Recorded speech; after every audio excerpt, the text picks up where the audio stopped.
This is Derek Favors, number 15 from the Utah Jazz. You're listening to Drive Time Sports with Jordan Buscarini. 3-point game. Harris, pick and roll it. Favors takes a strong and one. Oh my!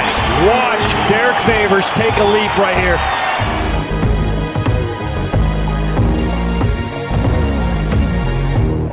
We're going to talk more NBA basketball. We'll get into the local sports scene coming up in just a bit. We have doubleheader action coming up tonight here on KOAL as the junior college basketball season continues.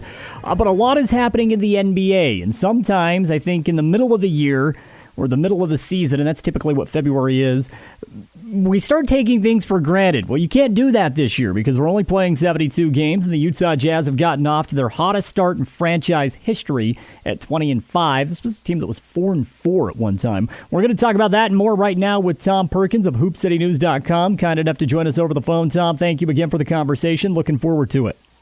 Yes, I'm always looking forward to this conversation because there's so much to talk about, different nuances, and all that kind of thing. It's really a fun thing. Yeah, it definitely is. And as I just mentioned a moment ago, we're seeing a different beast in the Utah Jazz right now. And their storylines at the beginning of the season, New York was fun, Cleveland was fun, but you know it's unsustainable.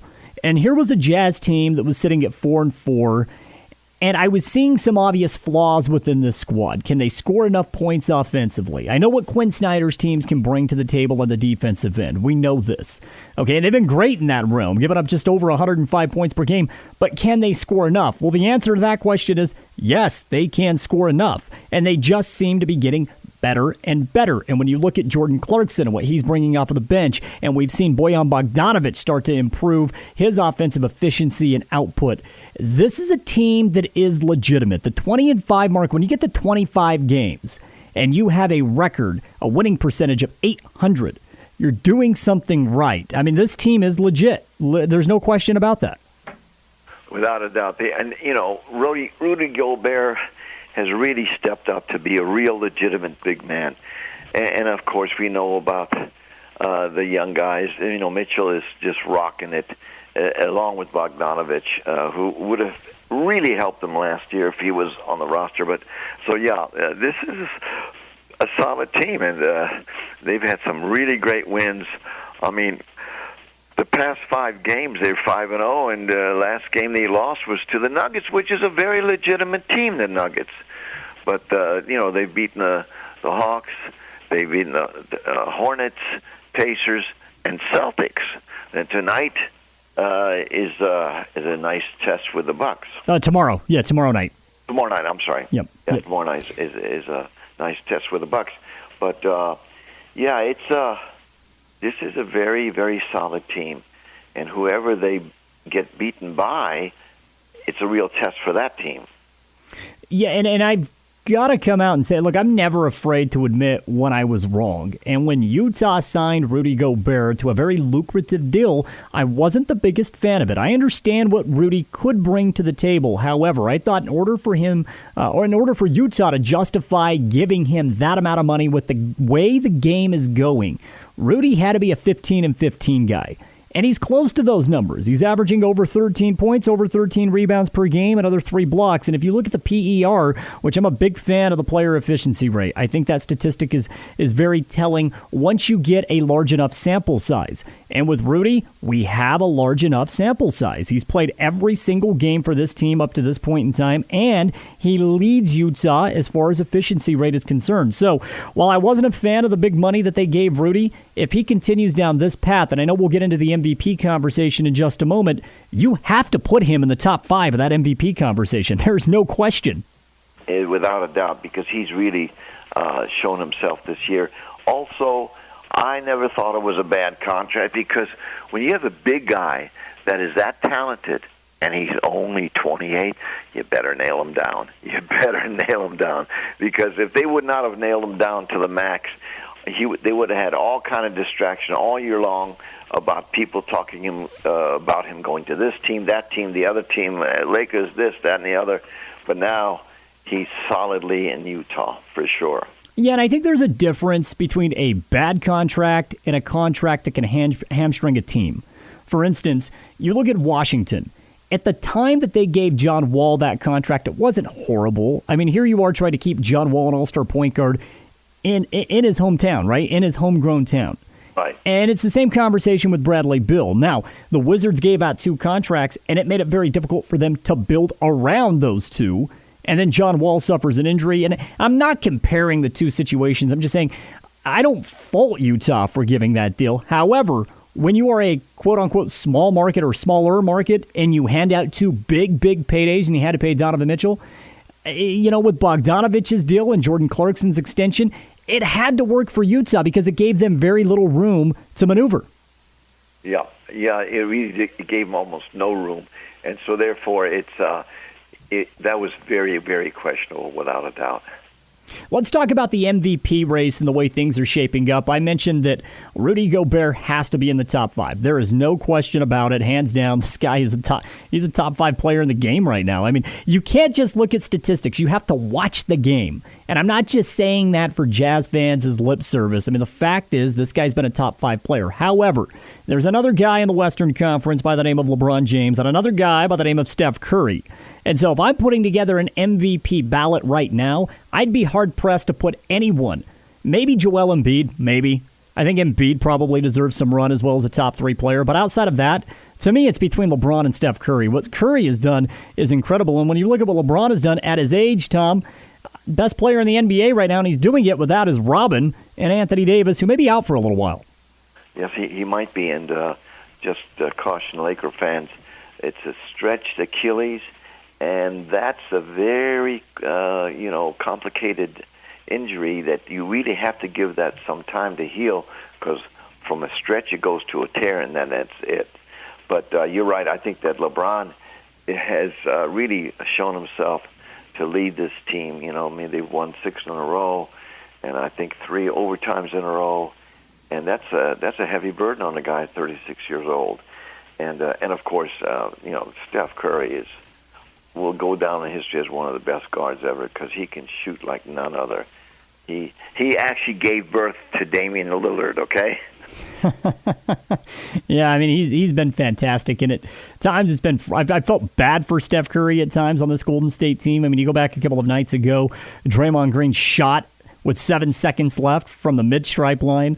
I mean, there's been some boneheaded plays in this team. It's a little bit different with no Kevin Durant and, of course, Klay Thompson being down. I think you have to consider the nuances there. In my mind, I'd probably have him at number 2 right now.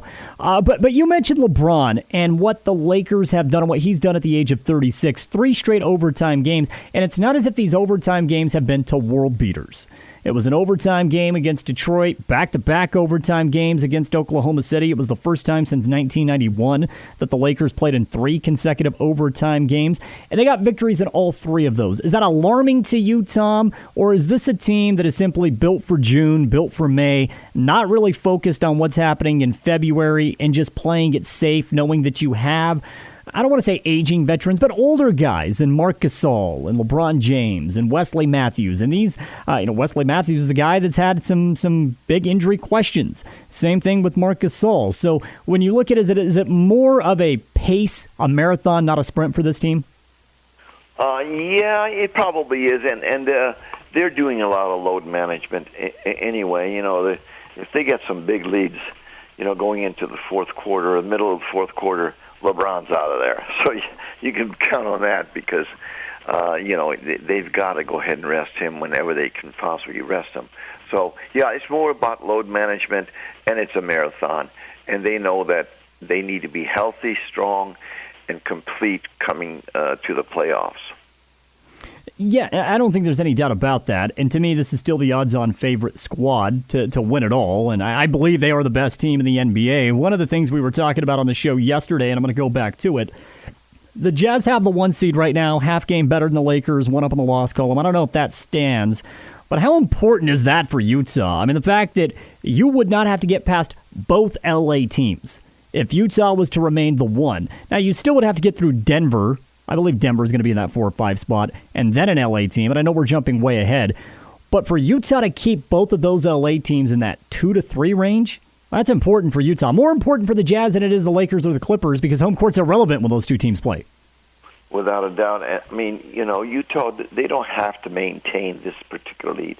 they can come to the playoffs being number 3, and they could still be very, very effective. So it's not a must thing that they are there, but it's a good thing. And it's a good thing for their psyche and, psychologically speaking, to have that lead. So if they can maintain it, fantastic for them. If they can't, they're still going to go ahead and perform. Yeah, but I just don't think you want to go through both LA teams. I mean, that's a gauntlet. If you have to beat both the Lakers and the Clippers 8 times in 14 games, that's tough to do. I don't know if anyone could do that in the league. Well, saying it the way you said, that's a tough gig. On the other hand, teams, and certainly individual players, they look at games individually. They one by one, they look at games. So in other words, it's not like if they, let's say, go against the Lakers and they win the first game, we've got 7 more games to go against these LA teams. That's not the way the Utah Jazz look at it. They just say, okay, you've got 1 game, let's go ahead and get the next one.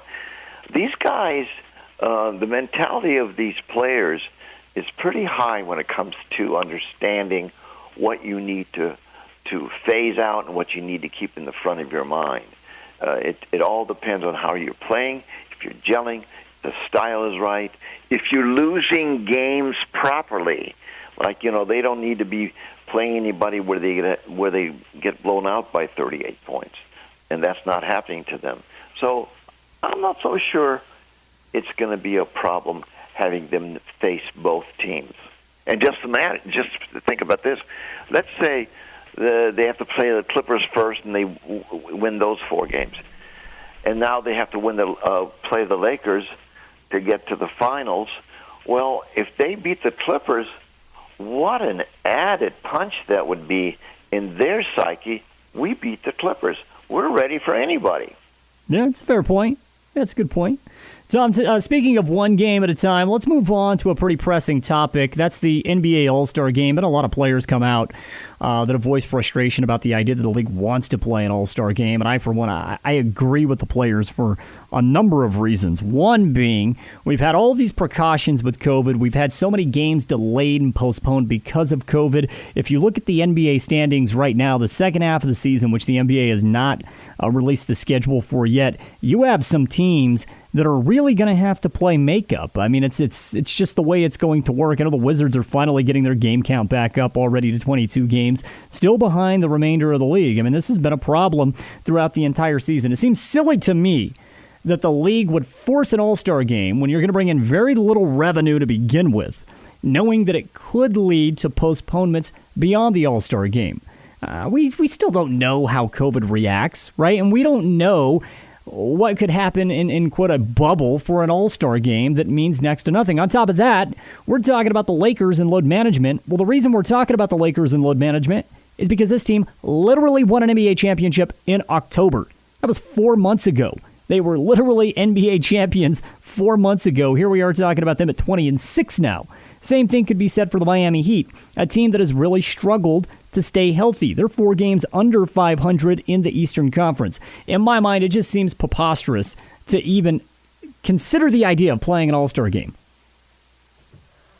So, yeah, I think you're right, though, because just 71 days between the end of last season and the beginning of this one, that's a tough thing to ask for players. I mean, they're high-caliber players, high-caliber athletes. But I'll tell you what, I will give the league high marks for. They absolutely forbid any players to have a crowd or go to a party for the Super Bowl. They absolutely disallowed that. And that's staying ahead of it. And staying ahead of it, but the players have to obey those rules. I mean, we've seen instances where players haven't, a la Lou Williams, right? So the NBA can put all the precautions they want in. If the players aren't going to obey by it, it doesn't matter. Right.